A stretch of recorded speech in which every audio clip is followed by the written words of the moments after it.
Las cámaras de Viva la Liana acaban de compartir un tiempo con Teresa Cordón Vilas, la invitada del próximo espacio El Otro Cine, que dirige Pedro Uris. Pues sí, el viernes que viene veremos Camarada General con esta mujer que nos aportará en directo pues la experiencia humana, que es lo que le falta un poco a lo que es la pantalla. Una entrevista que ha sido posible gracias a la colaboración de Félix Vidal, colaborador de este espacio del Otro Cine. Pues sí, realmente el responsable de esta primera sesión de la película y de la invitada es Félix, o sea que él es el que tiene que hacer la entrevista. Y esto es lo que nos han contado. Teresa, Terín para los amigos, cuéntanos, ¿cuándo fue la primera vez que viste a Hidalgo de Cisneros? ¿Cuáles son tus primeros recuerdos personales o familiares? Los primeros recuerdos personales son, yo me imagino que lo conocía desde que nací, pero los primeros recuerdos que tengo fue en Varsovia, en casa de Sánchez Arcas, que eran muy amigos, y nosotros íbamos a Varsovia casi todos los años, y ahí yo es el primer recuerdo que tengo de Hidalgo. Ignacio Hidalgo de Cisneros era un militar aristocrático, de origen aristocrático. De hecho, uno de sus antepasados fue virrey del Perú en el siglo XIX. ¿Se le notaba mucho su ascendencia aristocrática? Se le notaba, yo no sé si la ascendencia o el hecho, era un hombre terriblemente caballeroso, era un hombre elegantísimo, dentro de que, por ejemplo, él durante muchos años, el traje que llevaba era su uniforme de la aviación, donde le había quitado todas las insignias y todas las cosas, muy cepilladito, muy cuidadito, pero no tenía más que eso, es decir, pero se le notaba en el trato, era una persona muy galante, era una persona muy educada, era una persona con un sentido del humor extraordinario, es decir, que sí, se le notaba mucho que era un gran caballero. Tu padre y el general Hidalgo de Cisneros fueron dos casos muy atípicos, al menos en aquella época, de militares profesionales, uno de origen aristocrático, el otro de una familia bien, que se afiliaron al Partido Comunista y llegaron incluso a formar parte del Comité Central. ¿Cómo fue la relación entre ellos en el exilio?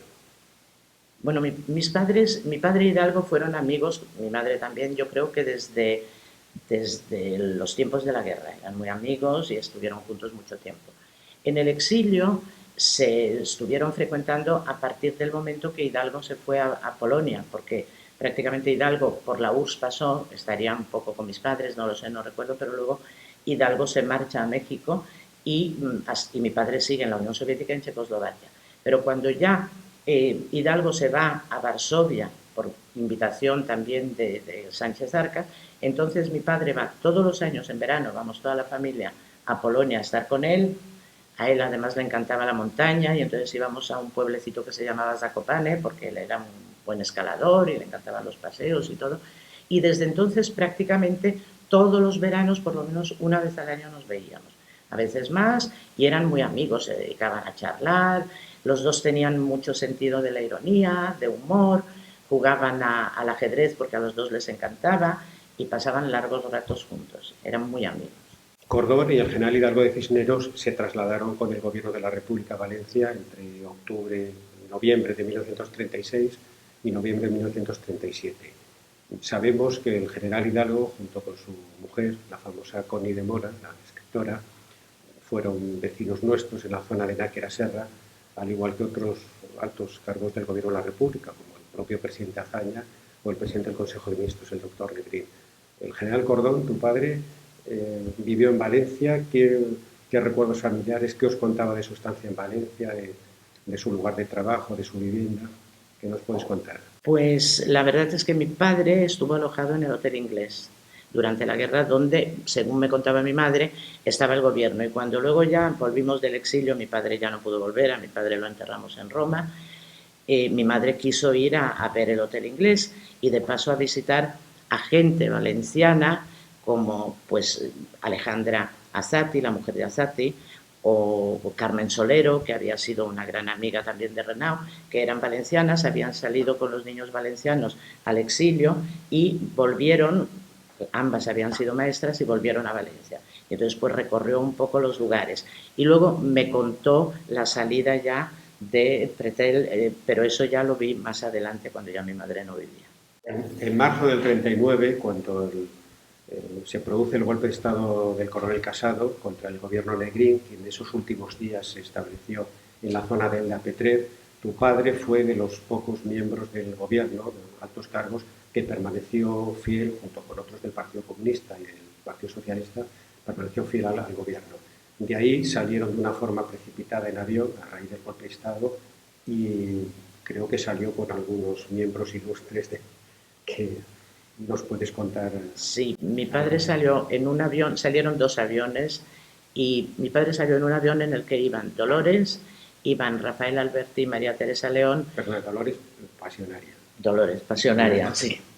Y la verdad es que los Alberti pudieron salir gracias al ayudante de campo de mi padre, que renunció a su plaza en el avión para que ellos pudieran volar porque no había bastante sitio, y prácticamente en ese avión iban ellos 5. En los demás aviones iban miembros del gobierno, miembros del partido y bueno, eso es todo. 76 años después de terminada la Guerra Civil, ¿tú crees que realmente se ha hecho justicia con los vencidos? ¿Crees que la ley de la memoria histórica, la llamada ley de la memoria histórica, ha sido suficiente para la reparación, al menos moral, del sufrimiento que causó, sobre todo en comparación con otros países como en Francia, donde a los resistentes se entierran en lugares de honor, incluso a los resistentes españoles se les está honrando, se les están concediendo pensiones? ¿Qué opinas? Yo opino que para nada. Yo opino que primero la ley de la memoria histórica, tal y como se hace, se ha limitado a abrir algunas pocas fosas y ahí acaba la historia. Pero no se ha reconocido ni los méritos que han tenido. Ya no hablo de gente como mi padre o como Hidalgo, que les costó mucho que le reconocieran, y de hecho a mi padre el generalato no se lo reconocieron y no se lo reconocen porque fue un nombramiento de la República. Pero es que hay muchas mujeres que son viudas de combatientes o combatientes que no reciben ni una más mínima pensión, que no tienen de qué vivir. Tenemos a personas como, que ya ha muerto, pero como la viuda del general Modesto, que vivió trabajando en lo que pudo porque no tenía de qué vivir, porque vino del exilio después de haber trabajado en una fábrica donde perdió 2 falanges, en República Checa, todo muy bien, pero luego no tenía pensión ni cómo mantenerse. Y historias como esas hay muchas. La misma Pasionaria vino aquí muy modestamente y porque, bueno, pudo entrar en el Parlamento, pero no le reconocieron las 2 legislaturas. Es decir, que mucho habría que hacer aún para que de verdad se hiciera justicia con personas que al fin y al cabo fueron los que lucharon para que hoy haya democracia en España, y eso tampoco se reconoce.